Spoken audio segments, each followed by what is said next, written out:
Hello student, आज हम ozone पढ़ते हैं।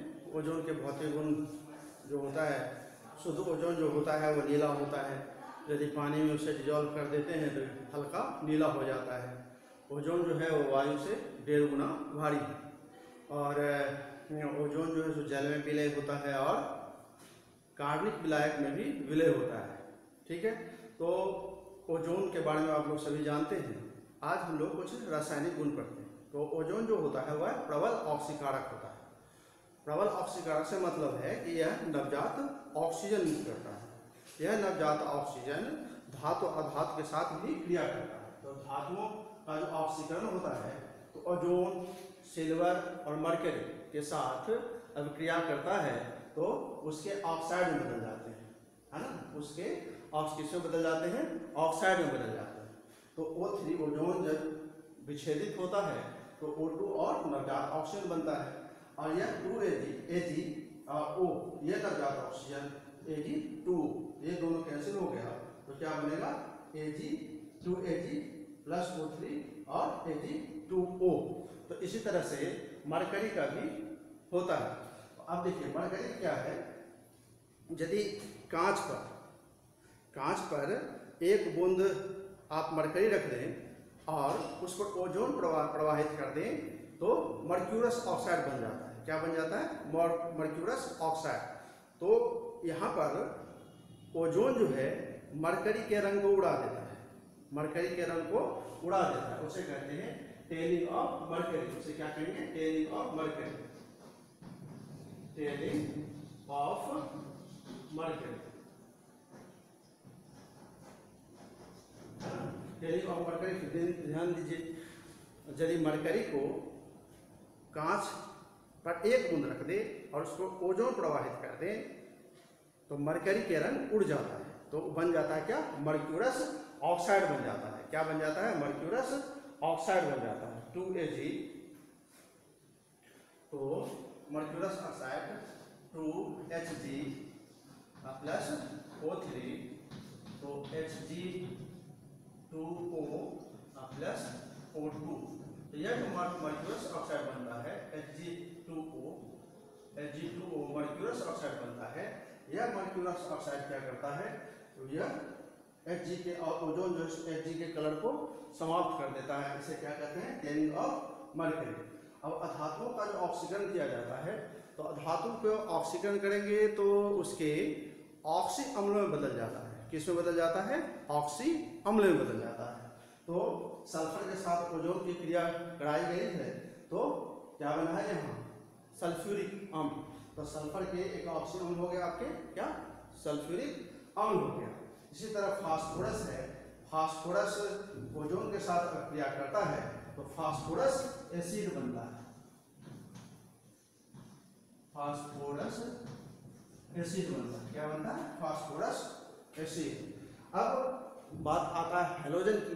तो हैलोजन ओजोन के द्वारा ऑक्सीकृत होकर ओजोन के द्वारा ऑक्सीकृत होकर उसके हैलाइड बनाते हैं। क्या बनाते हैं? हैलाइड, मतलब हैलोजन में परिवर्तित कर देता है, ऑक्सीकृत कर देता है। यहाँ देखिए तो यह HX हो जाएगा। अब ये कैंसिल हो जाएगा तो क्या बचेगा? O3 ले लो H2O plus O2 plus X2।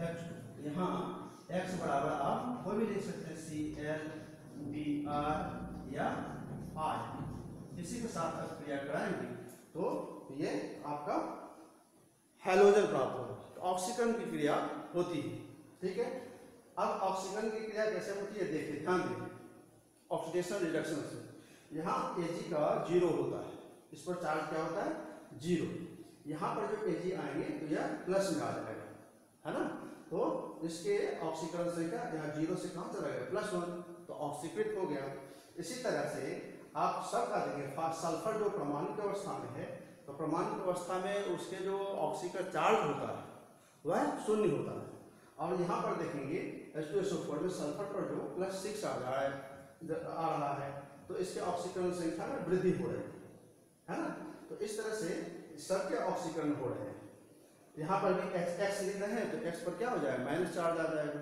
और यहाँ पर X जो है इस पर 0 चार्ज आ जाता है, परमाणु अवस्था में है तो इसके 0 चार्ज आ जाता है। तो माइनस से कहाँ बढ़ गए, प्लस में बढ़ गए, +1 में, तो इसका क्या हो जाता है, ऑक्सीकरण हो जाता है। तो ऑक्सीकरण होने के कारण यह जो प्रबल ऑक्सीकारक होता है।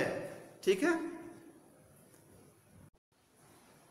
आज देखते हैं ओजोन के रासायनिक पोटेशियम आयोडाइड के साथ क्रिया करें।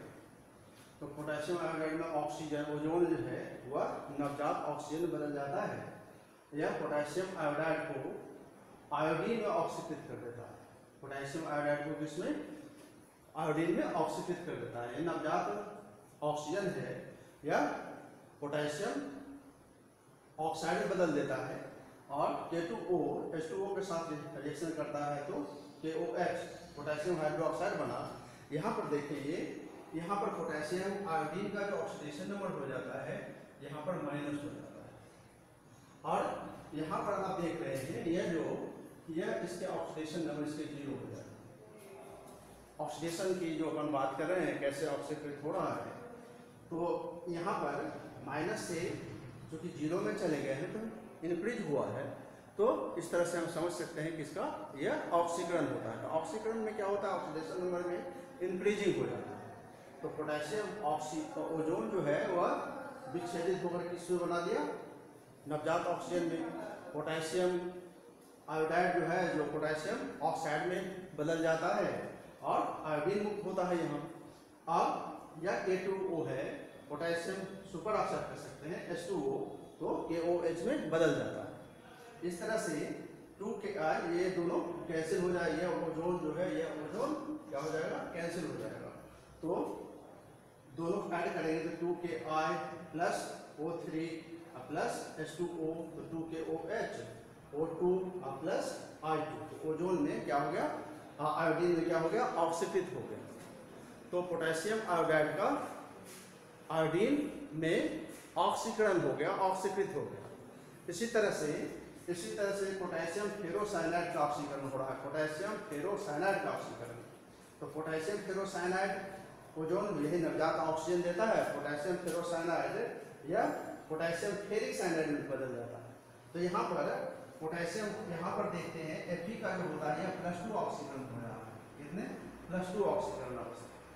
इसमें जो पोटेशियम के जो ऑक्सीडेशन नंबर हो जाएंगे या +3 ऑक्सीडेशन हो जाएगा।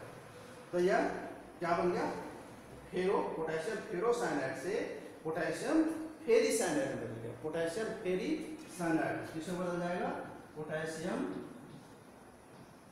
फेरिसाइनाइड।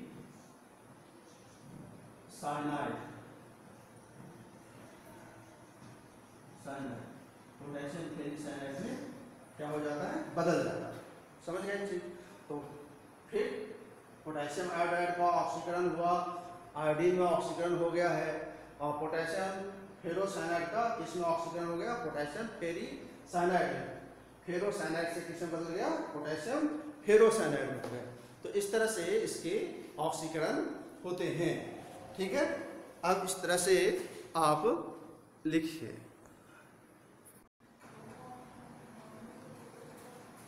तो यहाँ पर फेरस सल्फेट के अम्लीय विलयन का ऑक्सीकरण, फेरस सल्फेट का अम्लीय विलयन का ऑक्सीकरण होता है तो फेरिक सल्फेट में बदल जाता है। फेरिक सल्फेट, देखिए फेरिक सल्फेट, ये ओजोन नवजात ऑक्सीजन में या फेरस सल्फेट अम्लीय विलयन है, इसलिए H2SO4 का उपयोग किया गया है। तो यह H2SO4 अम्लीय विलयन है, O ऑक्सीजन नवजात ऑक्सीजन से, तो यहाँ पर क्या बनता है, फेरिक सल्फेट। तो फेरिक सल्फेट, अब इन दोनों को समीकरण को यदि हम ऐड कर देते हैं तो 2FeSO4 plus H2SO4 plus O3 तो बन जाता है Fe2SO4 का होल 3 प्लस H2O है ना प्लस 4। ठीक है, तो यहाँ पर फेरस सल्फेट में जो Fe के जो ऑक्सीडेशन है वह +2 हो जाता है। ठीक है, तो यहाँ पर फेरिक सल्फेट में Fe के जो ऑक्सीडेशन नंबर हो जाएंगे +2। तो यह फेरिक सल्फेट हुआ, फेरिक सल्फेट है ना। और यह आपका होता है फेरस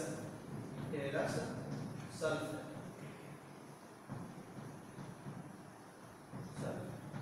अब ये देखिए ये अपचायक गुण है, यहाँ परस्पर अपचयन होता है। Ozone barium peroxide, hydrogen peroxide और सोडियम परऑक्साइड वो ऑक्सीकृत कर देता है। ओजोन जो है स्वयं जो है यहाँ पर अपचयित हो रहा है। तो बेरियम परऑक्साइड में ओजोन जो है बेरियम का यहाँ पर +4 हो जाएगा, तो यहाँ अपचयन की क्रिया हो जाएगा, बेरियम की कितने हो जाएगा +4 हो जाएगा। ठीक है, यहाँ बेरियम में जो ऑक्सीडेशन नंबर हो जाएगा या क्या आपका +2 हो गया, तो अपचयन की क्रिया हो गई। ठीक है, यहाँ पर ओजोन भी स्वयं अपचयित हो जा रहा है, यहाँ पर ओजोन भी स्वयं अपचयित हो रहा है। तो ओजोन का यदि यहाँ पर देख रहे हैं ऑक्सीजन का निकलना अपचयन की क्रिया हो रही है, तो दोनों साथ साथ होता है, तो ऐसे अपचयन को क्या कहते हैं पारस्परिक अपचयन। बेरियम परऑक्साइड या हाइड्रोजन परऑक्साइड स्वयं अपचयित होकर H2O देता है और ओजोन स्वयं अपचयित होकर ऑक्सीजन देता है। तो परस्पर जो क्रियाएं हो रही हैं इसे हम कहते हैं क्या पारस्परिक अपचयन कहते हैं। ठीक है, तो पारस्परिक अपचयन कभी कभी ध्यान रखिए, बेरियम परऑक्साइड ओजोन के साथ क्रिया करता है तो बेरियम परऑक्साइड या H2O2 है ना वह अपचयित हो जाता है और ओजोन भी स्वयं अपचयित हो जाता है। इस क्रिया को क्या कहते हैं पारस्परिक अपचयन। अब हम लोग देखते हैं कि दूसरे टॉपिक पर आते हैं। ठीक है, दूसरे टॉपिक में हम लोग पढ़ते हैं सल्फर के ऑक्सीअम्ल, सल्फर के ऑक्सीअम्ल। सल्फर के ऑक्सीअम्ल में आपको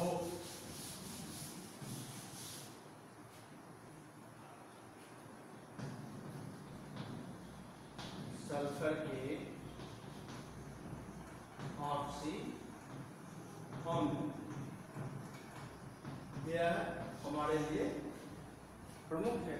तो सबसे पहले अस अम्ल की बात करते हैं। अस अम्ल तो सल्फ्यूरस अम्ल, सल्फ्यूरस अम्ल तो सल्फ्यूरस अम्ल में यह H2SO3 H2SO तो H2SO3 सल्फ्यूरस है। अब सल्फर के संयोजी कोष में 6 इलेक्ट्रॉन होते हैं, तो यहाँ देखिए सल्फर है और O सिंगल बॉन्ड H और यह 2 इलेक्ट्रॉन किसको दे देता है ऑक्सीजन, 2 इलेक्ट्रॉन किसको दे देता है ऑक्सीजन। तो यह सल्फ्यूरस अम्ल की संरचना बन जाती है। H2S 1 2 3 ऑक्सीजन हो गया। अब है आपका कि डायथायोनस अम्ल, डायथायोनस अम्ल दूसरा डायथायोनस अम्ल तो H2S2O4 H2S2O4 इसके सूत्र हो जाते हैं, क्योंकि अस लगा है, यहाँ भी अस है और यहाँ भी अस है, तो डायथायोनस है तो HO और 2 सल्फर है O single bond H, oxygen कितने रह गए 2 हो गए। अब यहाँ पर यह उपसहसंयोजी बंध से बंधा होता है, उपसहसंयोजी बंध। अब देखिए सल्फर के पास में 2 इलेक्ट्रॉन से दे दिया, इसके पास में कितने बचेगा 4 इलेक्ट्रॉन, तो एक इलेक्ट्रॉन की साझा करता है, तो यहाँ भी 2 इलेक्ट्रॉन रहेगा, यहाँ भी 2 इलेक्ट्रॉन। ऑक्सीजन में भी चूंकि 2 इलेक्ट्रॉन साझा किया तो ऊपर नीचे 2 इलेक्ट्रॉन रह जाएंगे। तो इस तरह से अस अम्ल की हो गई। अब हम लोग पढ़ते हैं पायरोसल्फ्यूरस अम्ल, पायरोसल्फ्यूरस अम्ल, पायरोसल्फ्यूरस अम्ल। पायरोसल्फ्यूरस अम्ल H2H2O5 H2O5 पायरोसल्फ्यूरस अम्ल का। तो इसमें एक ऑक्सीजन लगा देंगे उपसहसंयोजी बंध के साथ, तो HOSSO सिंगल बॉन्ड H। अब उपसहसंयोजी बंध से यहाँ बन रहा है, यह भी उपसहसंयोजी बंध से बन रहा है, और यह भी एक ऑक्सीजन उपसहसंयोजी बंध से बना है। या यहाँ पर आप डबल बॉन्ड भी लिख सकते हैं, है ना। तो कितने हाइड्रोजन हो गए? 2 हाइड्रोजन है, 2 सल्फर है, ऑक्सीजन 1 2 3 4 5। तो इस तरह से इसकी संरचना होती है। अब है एक अम्ल। अब हम लोग क्या पढ़ेंगे? एक अम्ल की संरचना पढ़ते हैं। ये तो अष्ट अम्ल का हो गया। अब एक अम्ल,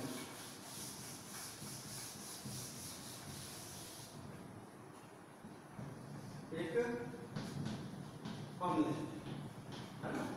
तो जैसे सल्फ्यूरिक अम्ल, अम्लों का राजा कहा जाता है ना। यह आपका H2SO4, इसके सूत्र हो जाएंगे। यह एक अम्ल में एक लगा है, इसलिए इसे हम एक अम्ल कहते हैं। तो H2SO4 सल्फर है, और ऑक्सीजन हाइड्रोजन ऑक्सीजन और हाइड्रोजन, यह क्या होता है? उपसहसंयोजी बंध से बंधे होते हैं। उपसहसंयोजी बंध से बंधे होते हैं। आपको उपसहसंयोजी बंध क्या होता है कि सल्फर 2 इलेक्ट्रॉन ऑक्सीजन को देता है, इसके ऑक्टेट पूर्ण होते हैं। यह भी सल्फर 2 इलेक्ट्रॉन ऑक्सीजन को देता है, तो यह क्या हो जाता है? ऑक्टेट इसके पूरे हो जाते हैं। अब है पायरोसल्फ्यूरिक अम्ल। पायरोसल्फ्यूरिक अम्ल,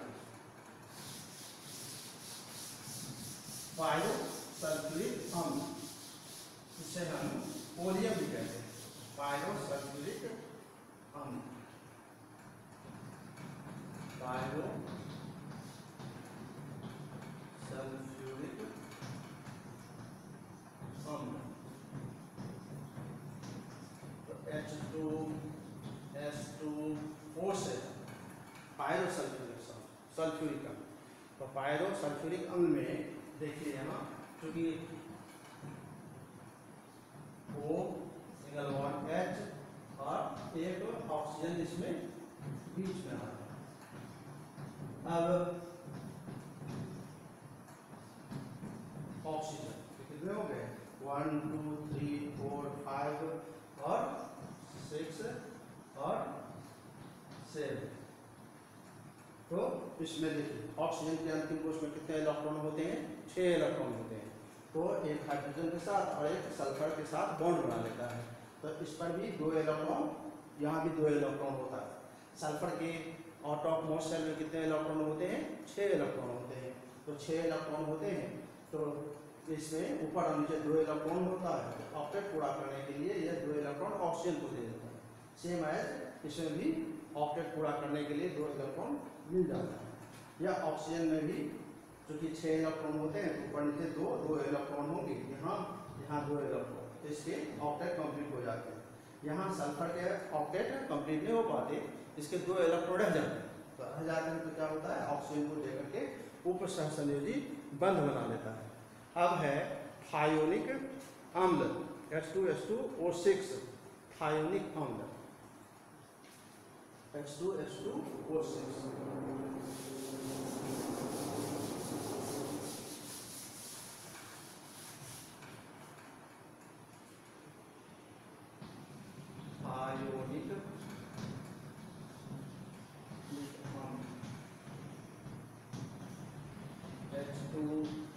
H2SO6। तो H2O6 में यहाँ से क्या करेंगे? एक ऑक्सीजन निकल जाएगा। तो इसके संरचना बन रहे हैं HOSSOH, है ना। O और O, अब O, ये आपके क्या हो गए? थायोनिक अम्ल, H2SO7। ठीक।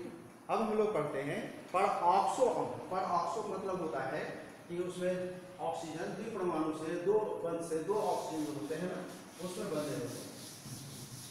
परऑक्सो,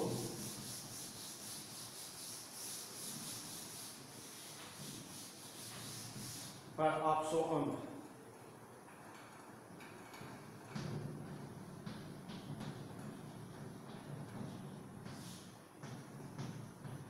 पर ऑक्सो बंद होता है, यह ओ सिंगल बॉन्ड ओ में बंधा रहता है, ऐसे कहते हैं पर ऑक्सो बंद कहा जाता है ना।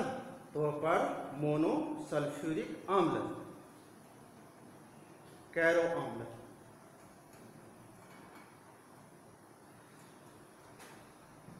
H2SO5, इसे कहते हैं कैरो अम्ल। कैरो अम्ल करके पूछ देता है, कैरो अम्ल, मार्शल अम्ल, तो कितने इसमें सल्फर हो गए? 2 सल्फर है ना। ऑक्सीजन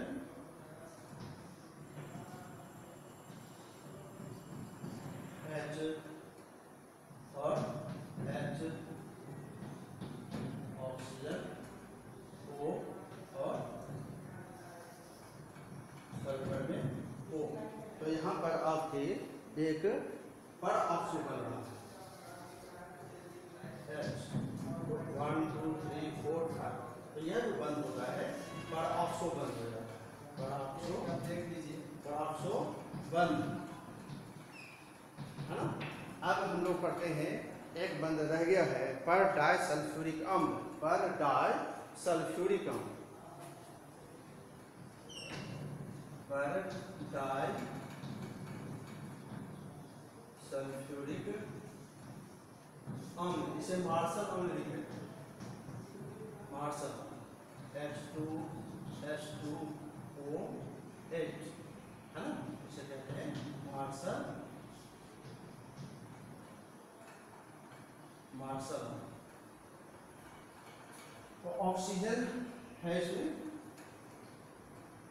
तो SO डबल बॉन्ड है, O SO single bond H,